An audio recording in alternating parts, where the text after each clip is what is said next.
If you're dealing with joint pain, knees, hips, hands, whatever it is, and you're still eating this every single day, we need to talk. Because there's a good chance this one thing is making your pain significantly worse, and you probably have no idea. I'm not talking about some obscure ingredient you've never heard of. I'm talking about something most people eat multiple times a day. Something that's in your coffee, your breakfast, your snacks, your dinner. It's everywhere. And it's basically pouring gasoline on the fire inside your joints. Now look, I'm not here to tell you that food is the only factor in joint pain. That would be ridiculous. There's wear and tear, there's genetics, there's activity level. All of that matters.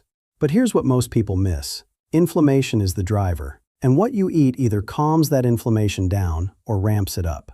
Every single day with every single meal, you're making that choice whether you realize it or not. So what is it? What's this thing you need to stop eating? It's sugar.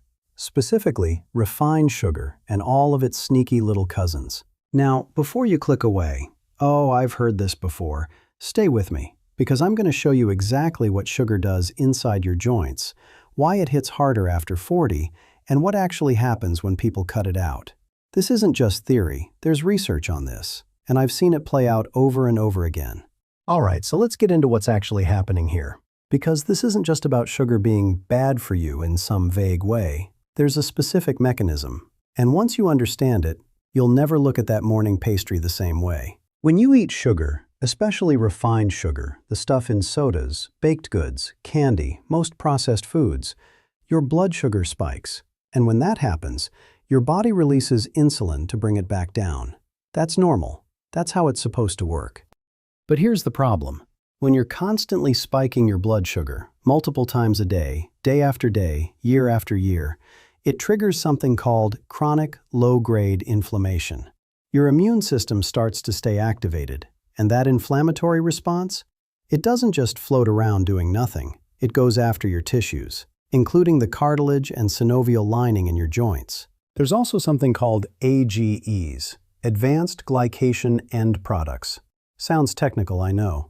But basically, when sugar binds to proteins in your body, it creates these compounds that are highly inflammatory, and they accumulate. The more sugar you eat over time, the more AGEs build up in your system. Research published in the Journal of Clinical Investigation found that AGEs directly contribute to cartilage degradation. They're essentially accelerating the breakdown of your joints from the inside. And this is where I need you to really hear me. Joint damage is cumulative. It adds up, and by the time most people take it seriously, when the pain is constant, when the stiffness won't go away, when the X-ray shows bone on bone, they've already lost years of function. Years they could have protected if they'd made changes earlier. I've seen it happen. Someone in their late 60s, early 70s, needing a knee replacement, and when you look back at their history, the signs were there in their 50s. The warning shots were firing, but they pushed through. They took ibuprofen. They figured it was just age. It wasn't just age, it was inflammation they were feeding 3 meals a day. 5 years from now, 10 years from now, where do you want to be? Still active? Still moving without pain?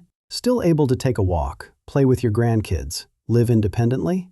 That future is not guaranteed, but it is influenced by what you do right now, starting with what you put in your mouth. Okay, so that's the why. Now let's talk about the what. Specifically, where this sugar is hiding and what to do about it. Here's what makes this tricky. Most people think they don't eat that much sugar. They're not pouring it on their cereal. They're not drinking soda all day, so they figure they're fine. But sugar is sneaky. It's in places you'd never expect. That flavored yogurt you think is healthy? Loaded with sugar. The granola bar you grab for a quick snack? Sugar. The salad dressing, the pasta sauce, the bread, the healthy smoothie from the coffee shop. Sugar, sugar, sugar, and more sugar.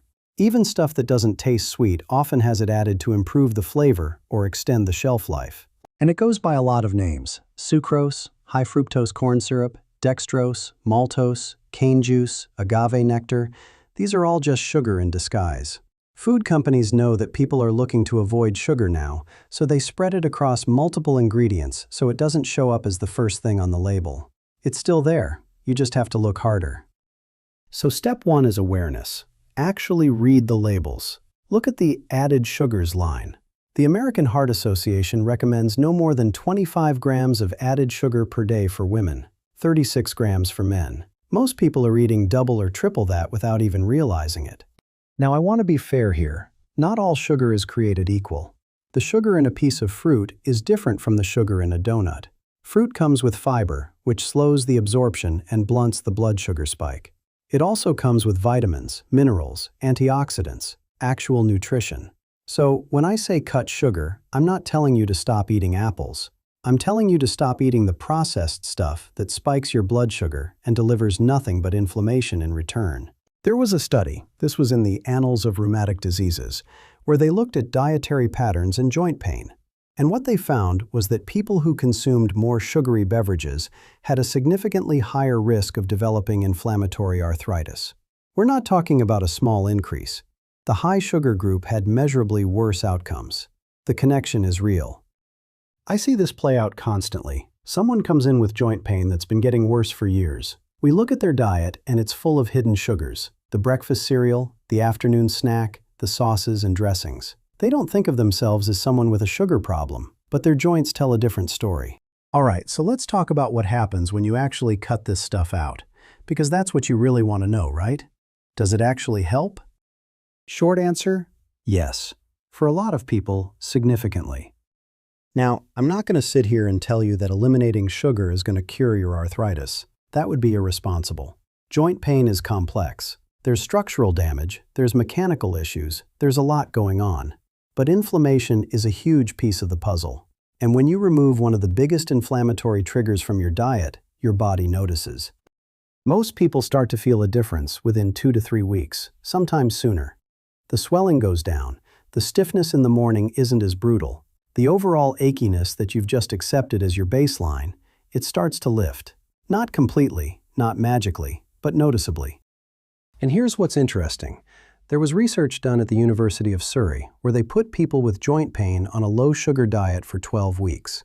No other changes. Same activity level, same medications, just dietary modification. And the results were significant. Participants reported less pain, better mobility, and measurable reductions in inflammatory markers in their blood. Their bodies were literally less inflamed. Now pay attention to this part. The first week or two can be rough. Sugar is addictive, and I don't use that word lightly. It activates the same reward pathways in your brain as certain drugs. When you cut it out, you might get headaches, you might feel irritable, you might crave it intensely. That's withdrawal. It's real, and it passes. Push through that initial period, and something shifts. Your taste buds actually change. Things that used to taste normal start tasting way too sweet. You become more sensitive to it. And the cravings fade. They really do. The mistake people make is going halfway. They cut back a little, but they still have the sweetened coffee in the morning and the dessert after dinner. They never fully break the cycle, so they never get past the craving stage. And then they think cutting sugar doesn't work for them. It does work, you just have to actually do it. Not kind of do it, actually do it. For long enough that your body can reset. 2 weeks minimum, 3 to 4 weeks is better. Give yourself that window before you judge whether it's making a difference. So let's talk practical. How do you actually do this without making yourself miserable? First thing, don't try to overhaul everything at once. That's a recipe for failure. Pick the biggest offender in your diet and start there. For most people, that's sweetened drinks. Sodas, sweet tea, those fancy coffee drinks, fruit juices. This is where a massive amount of hidden sugar comes from. Just switching to water, unsweetened tea, or black coffee can cut your daily sugar intake in half.